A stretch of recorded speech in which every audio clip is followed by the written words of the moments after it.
We belong dead.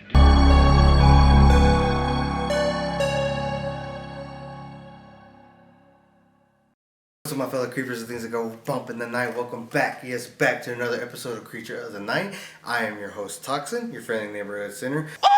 You should know what to do. Hit the subscribe button, hit the little bell to let you know every time I upload so you can keep up to date with me, guys. Okay, first off, shout out to AMC for giving me a sneak peek into a film that is not released until February 9th. So, guys, with that, big warning, spoilers. If you want to see a spoiler-free semi-review, go check out my TikTok, which is in the description down below, guys. Shoot over there, come back, whatever, wait till the film is released. Up to you guys. But yes, we didn't even know what film we were seeing until we actually sat down and the movie started playing. So it was just, we were on edge the whole time when we bought the tickets, and we're like, okay, well, let's see what it is. And I got to see Lisa Frankenstein.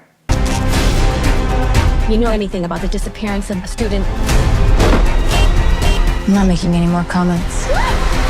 You can talk to my lawyer. Really hope this goth phase ends soon.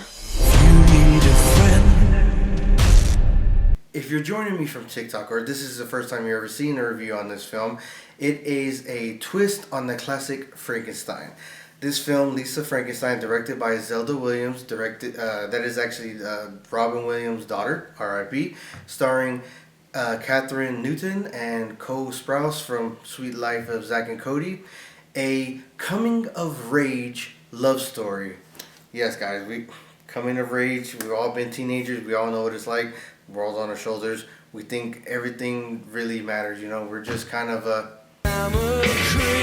teenager and her lover who just happens to be a corpse who is brought back under weird circumstances seek on a journey to find themselves, happiness, love, and maybe a few body parts along the way, guys. I thought this was hilarious. I really love this film.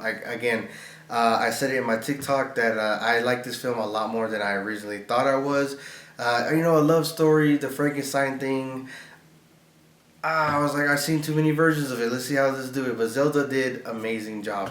And keeping it PG-13, I thought was awesome. The way they shot it, the way they hid. So they did show blood spatter and stuff like that, but it was not over the top. Just the hacking of limbs. Just it was just funny. It's an ode to it's a homage to the 80s and how nobody really fit in at that time. A lot of things were going, it was a lot of the turn of the century kind of stuff.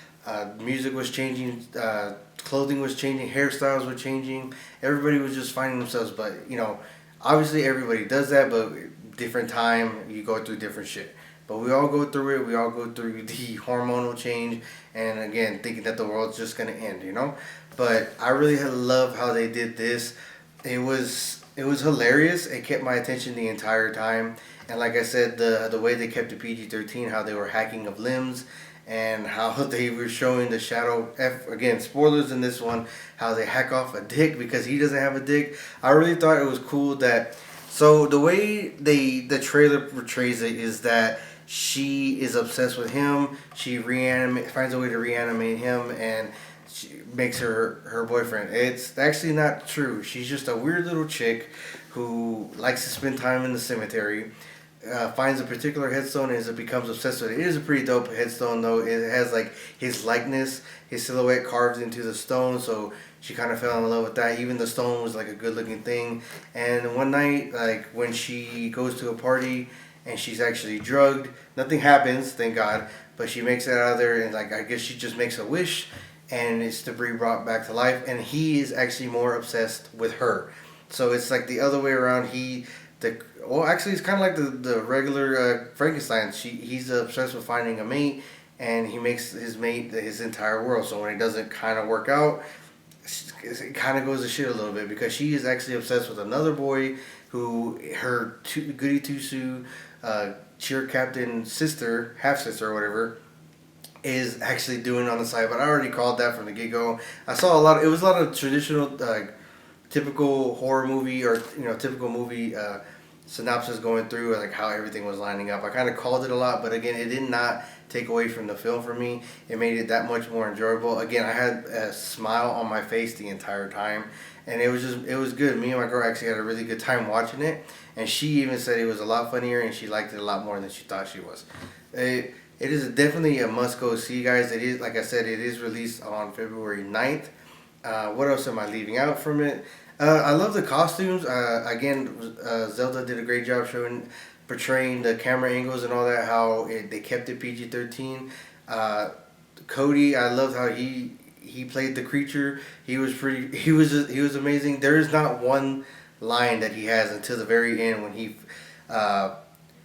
since like the original creature, he's brought to life with lightning, but he's missing some pieces, so they have to get pieces and attach it, but he has no motor function over it. So I thought it was cool how they updated the way that they do electricity, and he gets into a tanning bed and it short circuits, and that's every time he does it, it brings him to life a little bit more. They take the ear from the stepmother because she's an absolute bitch, and he attaches it.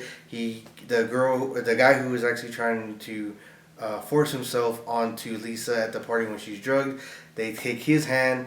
And what else? They end up taking the dick from her from the one that she has a crush on, which I thought was fucking hilarious. Because there's a part where she grabs it, it's like, "Oh my god, you cut it off for me?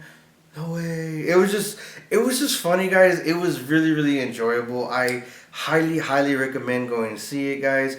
Yeah, guys. Again, shout out to AMC for allowing this for us to go and check this film out. Yeah, guys. Once you go see it, let me know what you thought about it. Let me know what you thought about this review. Let me know what you thought about my TikTok review, if I should keep doing those. Yeah, guys, like I always say, if you're not sinning, you're not having fun. Beware the moon, guys.